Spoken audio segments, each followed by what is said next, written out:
पाकिस्तान जैसे मुल्क में जहाँ कोई भी सियासी जमात का लीडर मुंह उठा के कुछ भी कह देता है। बाबर सार जो जज हैं पीटीआई के बहुत बड़े सपोर्टर हैं, लेकिन पाकिस्तान के अंदर आप डुअल नेशनलिटी के साथ आप सीएसएस के पेपर्स नहीं दे सकते, इस तरह की किसी भी चीज़ में आप अपीयर नहीं हो सकते, लेकिन आप पाकिस्तान में जज बन सकते हो। बाबर सार जो पाकिस्तान के जज हैं दोहरी शरीयत के हामिल हैं और यूएसए से उनके पास दूसरी सिटीजनशिप है, तो ये चीज़ नहीं होनी चाहिए। अदलिया उस मुल्क में होती है जहाँ पे कानून हो, यहाँ पे तो कानून ही नहीं है यार। कानून होगा तो अदलिया होगी ना।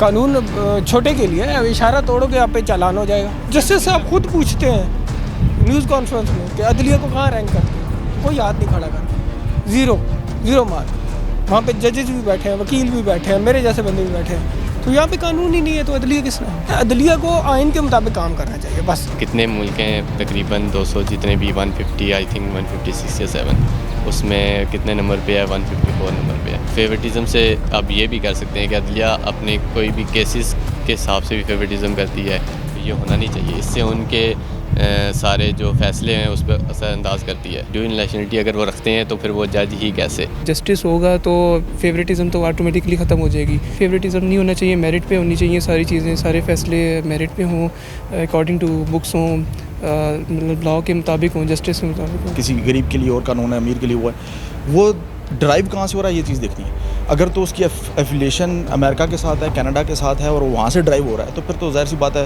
वो उन्हीं का इंटरेस्ट लेके चलेगा, जो भी बंदा है। मैं नाम नहीं ले रहा। बाबर सार जो वो एक लानती है और अमरीकी शहरी है, ठीक है, तो वो कैसे बन गए जज, हम कैसे फैसले कर रहे हैं?